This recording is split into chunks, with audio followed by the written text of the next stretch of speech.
when you have money, the money shouldn't be sitting underneath your bed or something. You should invest that money, okay? And when you invest the money,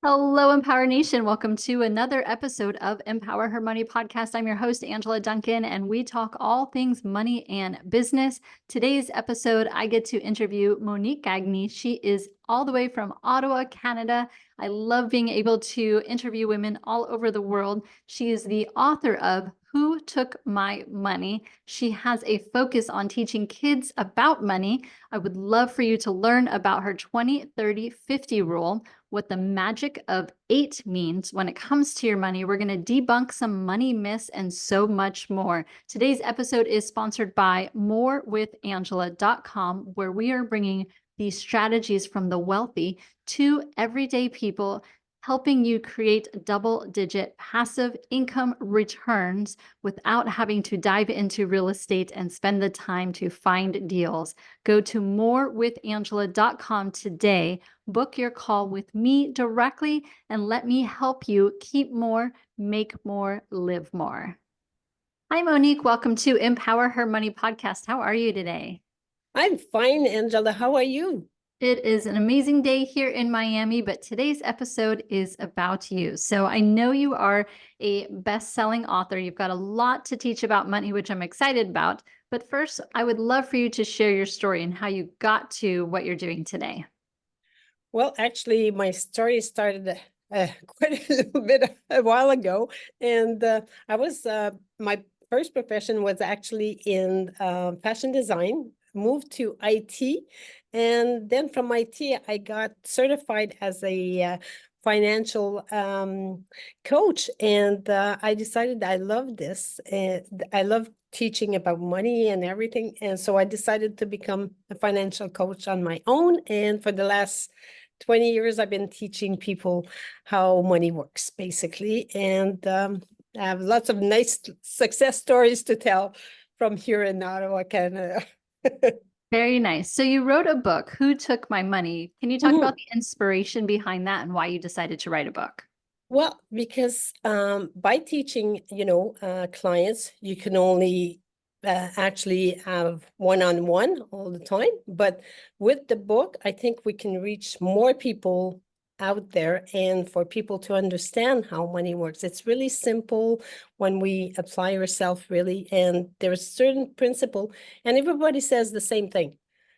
I haven't learned it in school, so that's why I'm not good at working with money. But you don't have to have learned it in school. There is just simple little tips we can actually talk about, and it would make a whole lot of difference. And it's all in the book. Actually, in the book, you also have, it's the story of, it's actually a true story. It's the story of my family. So how my dad taught my son, which became a financial coach also with me. Very nice. So you have some great techniques that you use. I would love to first talk about your 20-30-50 rule. Tell me what that is. And I know you've got the visual too, but kind of talk about the inspiration about that as well. Yes, the 20-30-50 rules is, no one, Angela, likes to do do budget. They hate budget, right? And they think it's hard. And so the 20-30-50 rule actually comes from the basic of making it simple. So you actually apply 20% for your saving. Okay, so that includes your emergency funds, your investing. So 20% of your income goes there. Okay, simple as that. Then the 30% is for your wants. Okay, so whatever you want. And that's actually, so if you have no debt, you have more wants, okay? And the 50% is actually for the needs. So what are your needs? It's a home, okay? Doesn't have to be a mansion. It's a home. It's, transportation, some clothing, and food, of course, okay? And if you balance this off, really, It's going to be very simple to do a budget. Very nice. Now, I know you have a visual because I'm a visual learner. So can you pop the Yes. visual up for us? And I give this to my clients, and it makes such a big difference when they see this and they put this on their fridge sometimes. Or, some told me that they even put it on their mirror when they get up in the morning. So it Yes, does make a difference. I'm a believer in putting your goals visual, and I love the color Yes. aspect of it because, if you're married and you have a family, it's a nice tool that you can use as a family together so that your kids are talking about money and you're teaching them about saving and the needs and investing as well. Yes, and it's so true what you're saying there, Angela. The one thing we talk about everything, in our family, except it seems that money is taboo. We don't, it's the opposite. Start talking about money when you're with your children when they're young, and get them involved. It makes such a difference. Yeah. Did you learn about money as a child? Yes, my parents, my dad always taught us, like from when we were very young. We always were in, because of, I think because when I was very young, my dad had an accident, okay, and my mom had to support us and didn't know, so I really helped with the budget and everything, and they taught us when we were young, you don't spend what you don't have. So if you want something, put the money away, and then you can have anything you want. So it made it simple. Yes. Now, there's a lot of myths around money. I talk about this quite often on my podcast and speaking events. How about some myths that you hear? And let's kind of debunk those myths together. Okay, which one do we start with? What do you Okay, hear most often? okay. The most often is money is hard is hard to get by, and or people always are afraid there's not enough. Okay. Mhm. Well, there's not enough if you don't know where your money goes. But if you take the time to understand the 20, 30, 50 rules and know where your money goes, there will always be enough. Always. Okay. So that's a one thing. The other myth that money is only for the rich. Only the rich gets money. Well, or that can invest. Well, that's not true. You can invest. And one of the ways to invest actually is I do this with my people all the time with my clients is how many times do you go to Starbucks a week? Okay, so let's cut this down. Okay, let's say you have $30. Yeah, there you go. See, so let's say you have $30 that we can. So you spend $60. Let's cut it off. Don't completely, not go to Starbucks, but let's go half the time. With that $30, you put it away. Let's say you're 20 years old. Do you have an idea how much money will that be in Mhm. 30 years? Only this one simple little thing. You'll have over $250,000. Hmm. Yes, I've limited my Starbucks. I'm definitely a Starbucks fan. They have increased their prices again. So Thursday Again, is my one day for the week that I give myself permission within my budget see? to buy Starbucks because that's important. Well, it helps me get through podcast day. So I enjoy that. So let's talk a little bit more. Something that you had mentioned before is the magic of the eighth. What is that? And that actually came from Albert Einstein. You know Albert Einstein, he was the math guru. Well, for him, what it is when you have money, the money shouldn't be sitting underneath your bed or something. You should invest that money, okay? And when you invest the money, this money makes babies. So basically, the money compounds, we call it. So you invest $100, that money actually earns interest, but that interest will also earn interest. So that's the magic of it. And if you do it young, by the time you retire, your money will work for you as opposed to you working for your money. So Now, that's the what about with someone that maybe is starting a little bit later in life? Can you give them some inspiration or some tips to help them get to their money goals as well? Yes, they just have to be a little more disciplined, maybe they cut off on the Starbucks a little more to put a little more away and be more aggressive into where the money is going to be invested. So don't put all your money in the same basket, but since you start older and you don't have as much time, you can't take a risk, but you have to calculate where it's going to make the most of it. Okay. And once, and the money that actually compounds, try to make more with it. Okay. My strategy when I started, Angela, was I would take $1,000. Okay. I would save $1,000. When I saved that $1,000, I would invest it. Okay. With the money invested, I would actually put it into a little more risky with more interest. And if I lose it, I didn't spend it, right? So it's money. It was like if I went on a vacation. So instead of going on a vacation, I chose to do this one with this portion, and it worked well. Okay. So, and you see the money. It takes a little while at the beginning.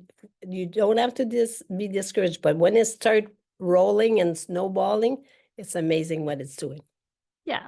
So the amazing thing about being on a Zoom and a podcast is that I'm here in Miami and you're in Canada. So Exactly. I'm curious to know, because you've been studying and teaching money for quite some time as well. Do you notice any differences between like people in Canada, like Canadians versus the United States, and how we might view or spend money?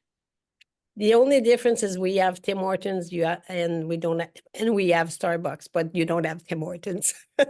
No, not really. It's the principle is the same, Angela, and we people have basically the same. Especially we're North Americans, right? So we pretty much think the same in North America, so it doesn't make a big difference, really. Maybe the cost of food for some things are a little different, cost of housing, that's about it.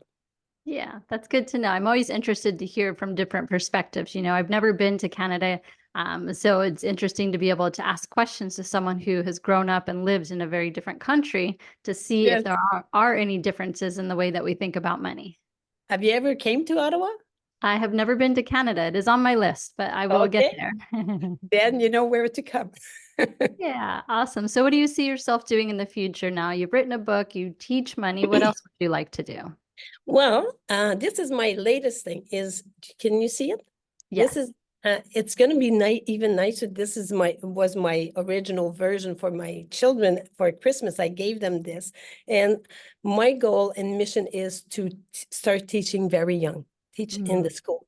And what I do with this is, do you see my little pouch? This Yes. is, I give them this also for the children to want to be engaged, to want to understand how money works, and start understanding that they need to have the money before they spend it, and start to work with cash maybe a little bit so it's more tangible, and it gives them the incentive. Yeah. So is that your next book for someone who might not be able to Yes, see the video part of it? Yeah. What's the yes, name of the book? that one is going to be Alex with money. Okay. Yeah. Awesome. So So tying they're it a more team. to a character, right? With a Yes, theme. it's a character, and it shows four things to the children. It shows them how to save to get what they want.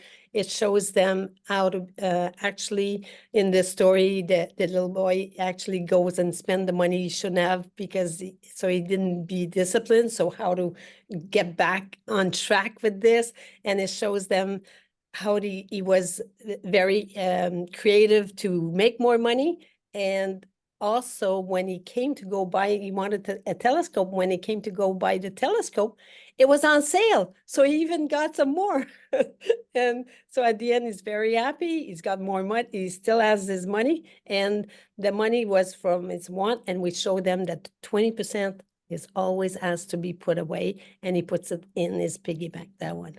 So Yeah, I love that. So it's a storytelling. So you're tying it to like yes, a character, but at the same time, you're teaching some simple but new words probably to a child, right? But they may not know what it means to be on sale or how to save, or exactly. that type of terms is really good that we teach them at a very young age so that they can start using that right away in their life.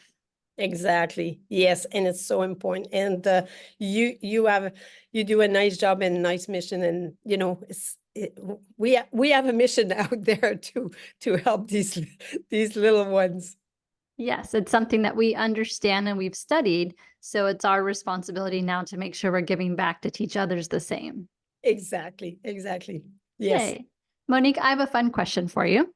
Okay. If you could have a superpower, what would it be and why? My superpower would be to be able to make everyone understand. Okay, just go like a magic wand and make them understand how money works and make their life as easy as possible. I love that because, yes, in the US, we definitely have a credit card problem. And if Oh, we yeah. could help people understand it's a problem that we can solve with math, but they need to be able to understand money. So I love that. And you know what? My secret is if you have a problem with credit card, put it away, freeze it, don't get rid of it, freeze it until you manage it, and start living with cash until you get the habit. Because for some reason, our mind has learned how to work, the value of the paper money, but hasn't really understand the value of a credit card. We don't put the value on this. Mm, yes. So if our audience wants to get a copy of Who Took My Money book, where do they find it? Right now, there's the old book is still on Amazon under my former name, Monique Agne, Amyot. Okay, or they can actually send me an email because the other one is coming out in about 3 weeks. And they can info@moniquegagne.com and I will send them a copy. Awesome. We'll make sure that info and email is in our show notes as well. And are you on social media? How else can they reach you? I am on social media now. On Instagram, it's Monique Gagne. It's almost all Monique Gagne, and it's Money Mom. That's what they call me here in Ottawa. So it's under Money Mom, and so I'm on YouTube, social media, Facebook, and Instagram, and LinkedIn. Awesome. Thank you so much, Monique, for being on Empower Her Money podcast today. It was a pleasure, Angela, and wish you all the best too. Okay. Thanks. Thank you. Thank you so much for tuning into Empower Her Money podcast. Hope you enjoyed this episode. Don't forget to subscribe, share this podcast, and leave a review wherever you are tuning in.